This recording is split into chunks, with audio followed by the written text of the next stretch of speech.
Chapter 10. New Lives. After the scene in the fertilizing room, all upper-class London was anxious to see this funny creature who had fallen on his knees before the director of hatching and conditioning, or rather the ex-director, for the poor man had resigned immediately afterwards and never set foot inside the centre again, had fallen on his knees and called him, the joke was almost too good to be true, my father. Linda, on the other hand, was of no interest at all to them. Nobody had the smallest desire to see Linda. To say one was a mother, that was no joke. It was disgusting. Moreover, she wasn't a real savage. She had come out of a bottle and been conditioned like anyone else, so she couldn't have any unusual ideas. Lastly, and this was by far the strongest reason for people's not wanting to see poor Linda, there was her appearance. Fat, having lost her youth, with a discoloured skin, bad teeth, and that figure, Ford.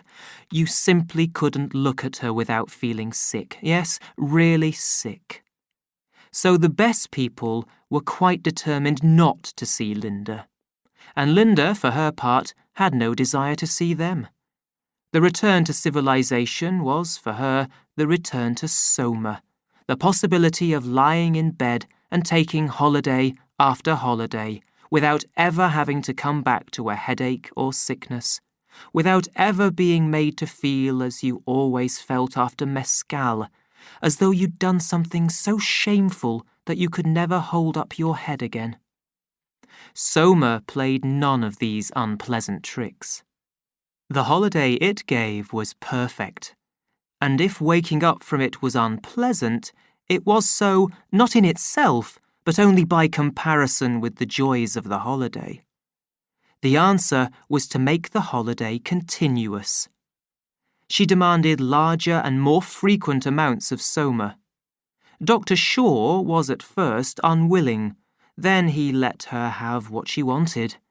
She took as much as 20 grams a day, many times more than the usual quantity. "Which will finish her off in a month or two," the doctor told Bernard in confidence.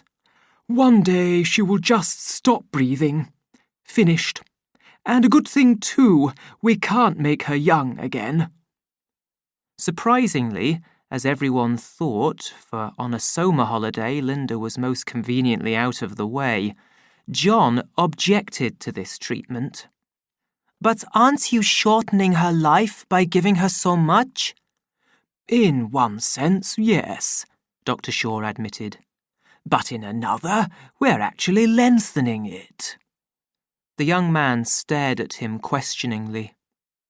"Soma may make you lose a few years in time," the doctor went on, "but think of the enormous periods it can give you out of time. And as she hasn't got any serious work to do—" "All the same," John argued, "I don't believe it's right." The doctor waved his hand impatiently. "Well, of course, if you'd rather have her crying and shouting for it all the time—" In the end, John was forced to give in. Linda got her Soma. From then on, she remained in her little room on the 37th floor of Bernard's apartment house, with the radio and television on and the Soma tablets within reach of her hand. It was John, then, that they all wanted to meet. And as it was only through Bernard that John could be seen, Bernard became popular for the first time in his life. Everybody tried to get invitations to his parties to meet the savage, and, as he told his friend Helmholtz, he could have as many girls as he liked just for the favour of asking them round to his apartment. "Lighter than air," said Bernard, pointing upwards. In the sky, high above them, the weather department's balloon shone pink in the sunshine. "The savage," so said Bernard's instructions, "is to be shown civilized life in all its aspects." He was being shown a bird's-eye view of it at present, a bird's-eye view from the platform of the Charing T Tower. The station master and the station's chief weather expert were acting as guides, but it was Bernard who did most of the talking. Filled with his new importance, he was behaving as though, at the very least, he were a visiting world controller, lighter than air. The Bombay Green rocket dropped out of the sky. The passengers stepped out of the machine. 8 dark-skinned twins in light brown looked out of the 8 windows, the stewards. 1,250 kilometres an hour, said the station master proudly. What do you think of that, Mr. Savage? John thought it very nice. Still, he said, Ariel could fly round the earth in 40 minutes. The Savage, wrote Bernard in his report to Mustapha Mond, shows little surprise for or admiration of civilized inventions. This is partly due, no doubt, to the fact that he has heard them talked about by the woman Linda, his Mustapha Mond made a face. Does the silly man think I should be shocked by the word written out in full? His interest is centred on what he calls the soul, which he regards as something entirely independent of the body, although, as I tried to point out to him... The controller glanced quickly over the next sentences and was just about to turn the page in search of something more definite and more interesting when his eye was caught by a series of quite extraordinary phrases. Though I must admit, he read, that I agree with the Savage in finding civilized infantility too easy, or, as he puts it, not expensive enough. And I would like to take this opportunity of drawing your Fordship's attention to... Mustapha Mond's anger gave place almost at once to amusement. The idea of this creature trying to teach him, about the social order was really too ridiculous. The man must have gone mad. I ought to give him a lesson, he said to himself, and laughed out loud.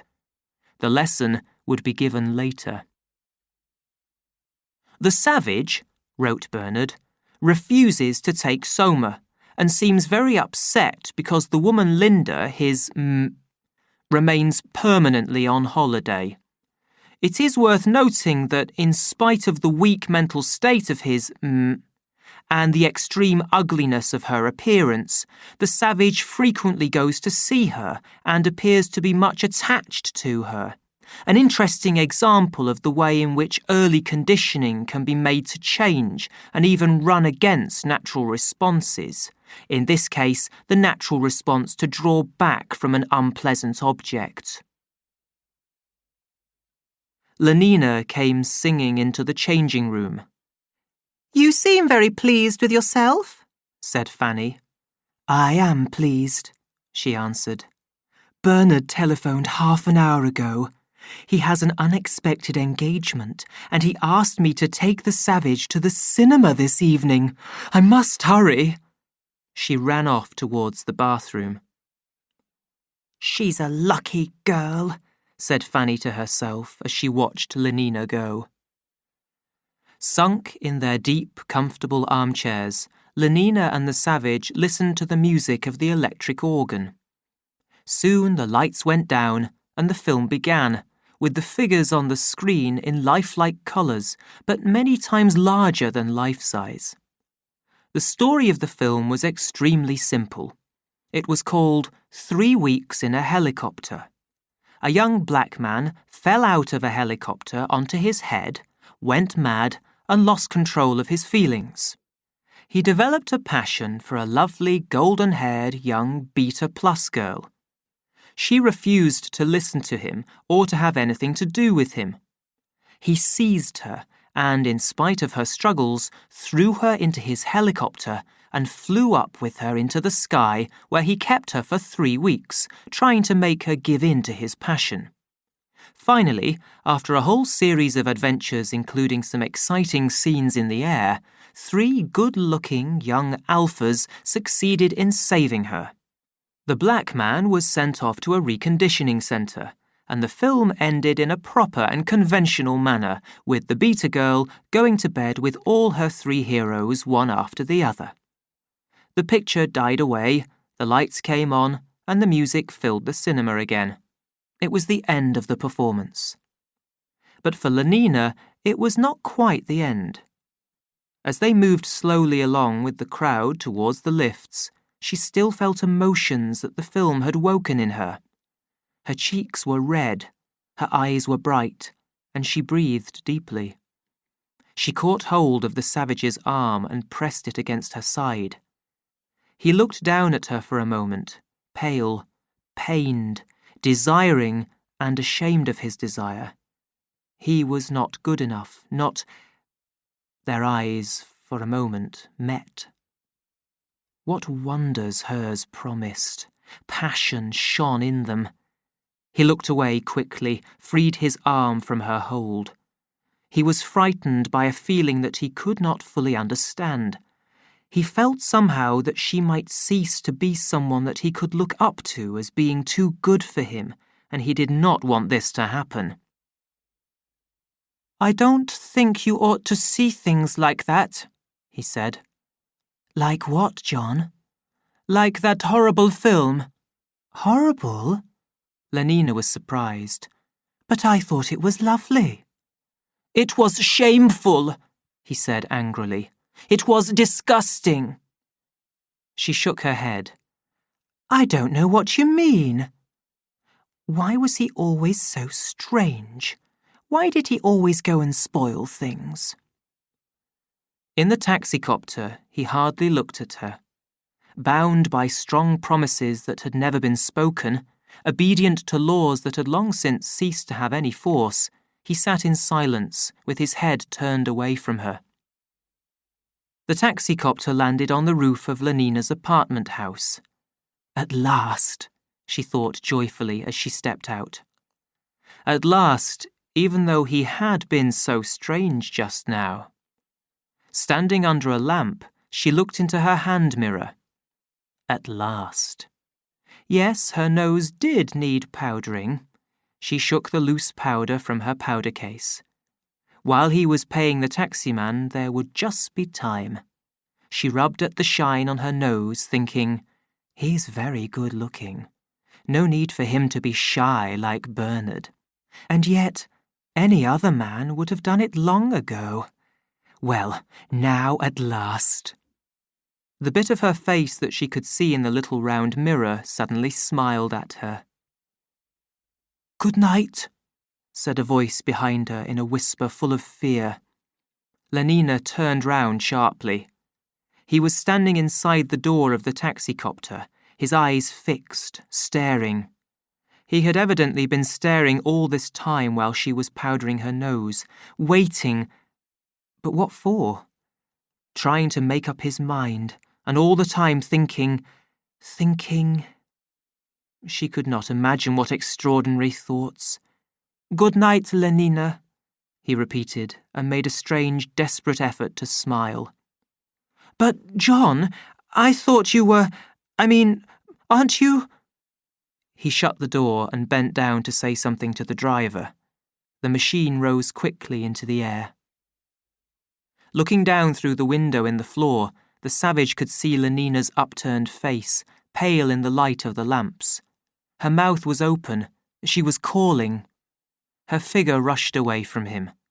The square of the roof grew smaller and smaller as it fell away below him into the darkness. 5 minutes later, he was back in his room. From its hiding place, he took out his old, worn book and, carefully turning its torn and discoloured pages, he began to read Othello. Othello, he remembered, was like the main character of 3 Weeks in a Helicopter, a black man. Drying her eyes, Lenina walked across the roof to the lift. On her way down to the 27th floor, she pulled out her Soma bottle. 1 gram, she decided, would not be enough. Her unpleasant experience had been more than 1 gram suffering. But if she took 2 grams, she ran the risk of not waking up in time tomorrow morning. She decided to avoid both extremes, and into the hollow of her left hand she shook 3 half-gram tablets of Soma.